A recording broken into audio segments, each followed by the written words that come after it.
Hello everyone, today I'll be reviewing Rosemary's Baby. So Rosemary's Baby came out in 1968 and was directed by Roman Polanski, and this is a psychological horror film. So this film focuses around Mia Farrow's character, Rosemary Woodhouse, and she's married to this man called Guy Woodhouse, who's played by John Cassavetes. And this couple, they move into this apartment in New York City, and this apartment, it's a fairly large apartment, but apparently it has quite a dark past. There's some stories about this apartment that I've heard of, but they're not really bothered, so they just move into the apartment and everything seems to be going fairly well for them. John Cassavetes' character, he's a struggling actor. He's just making enough money to get by, but really he needs some more money coming in, and yeah, he's struggling to get some good parts. Meanwhile, across the hall, the couple, they meet their neighbours, who are played by Ruth and Sidney Blackmer. And this couple, they're an elderly couple, and they seem very nice and very friendly.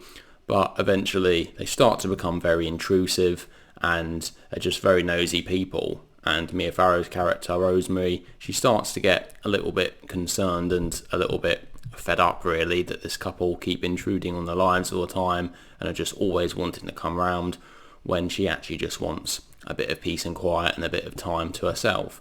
But her husband doesn't really feel the same way. He seems to really be getting on very well with the couple and is quite happy to see them all the time. So Guy and Rosemary Woodhouse, they decide to have a baby. This is when things start to go wrong. So the elderly couple who live next door, they recommend seeing a different doctor that Rosemary would normally see, called Dr. Saperstein.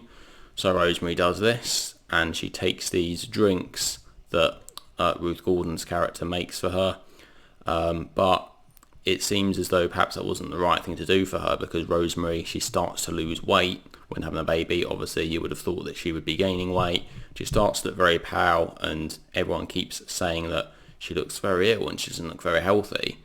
So Rosemary is thinking, maybe she should do something different, and what is going on here? Should she see a different doctor?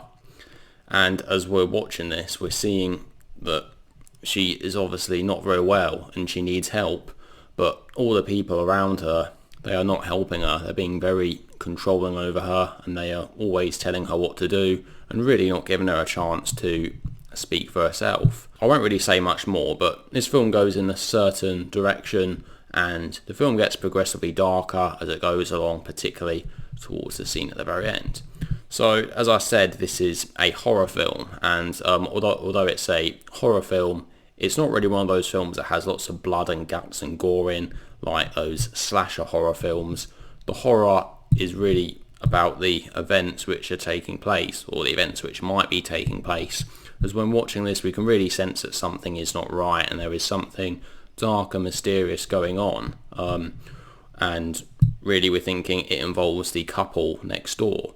So this couple, as I said, played by Ruth Gordon and Sidney Blackmer, it seems as though they have a past which Rosemary is trying to work out. Rosemary's trying to find out a bit more of them, and she starts to uncover some secrets, particularly from Sidney Blackmer's character, Roman Cassavetes. It seems as though his father was involved in some witchcraft back in the day, and we start to find out a little bit more. So I think what really makes this film work best of all is Mia Farrow's performance. I think she's absolutely fantastic as Rosemary Woodhouse. She's very vulnerable, very fragile, and we really sympathise with her character in this film.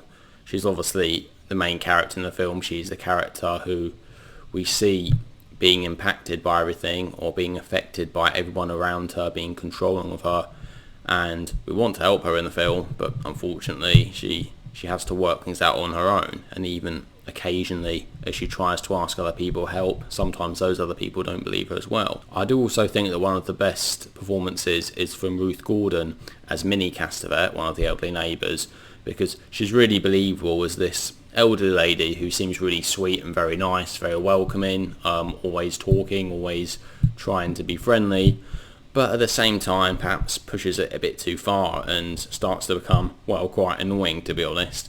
Just an absolute brilliant performance, and she actually won the Oscar for Best Supporting Actress in this film, which I can entirely see why. The actor that plays Guy Woodhouse, John Cassavetes, I think, yeah, is probably one of the weaker performances in the film. I mean, he does okay as a husband, but his role is sort of fairly predictable. I don't know if it's to do with the character, but it's just, he's just not, he's, well, probably one of the least interesting characters in the film, and yeah, I think his character could have been a bit more interesting, so I don't necessarily know if that's the actor's fault or the character, but yeah, his performance was a little bit boring, I have to say.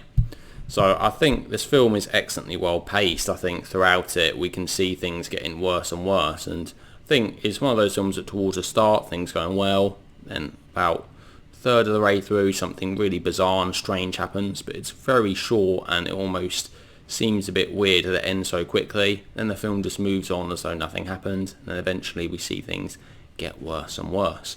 And it's like that with a lot of horror films, obviously, but as I said, this is probably a psychological horror. It's a film that really makes you think about what could be going on, what is causing this. And obviously, as from the title, Rosemary's Baby, we're thinking, what does this mean for the baby? Is there something wrong with that baby? And why are people acting so strangely? So I'm probably not going to say much more, but I honestly think this is an excellent horror film, and I think if you enjoy horror films, then yeah, this is definitely one you need to see. This was actually the second time that I'd seen this film, and in fact, the first time I saw it, I have to admit I was a bit disappointed by the ending. Now, I'm not going to say exactly what the ending was, but it is very strange and very eerie, and I think like a lot of scenes in this film, there are certain bits where it almost seems like it's a bit of a comedy, because some of the stuff is a bit bizarre and a bit strange. It almost seems like it's presented in a comedic way, but then as we continue to watch it, we realise no, this is actually quite dark. It is very strange, particularly with that ending scene, which again I won't spoil, but you can watch for yourself.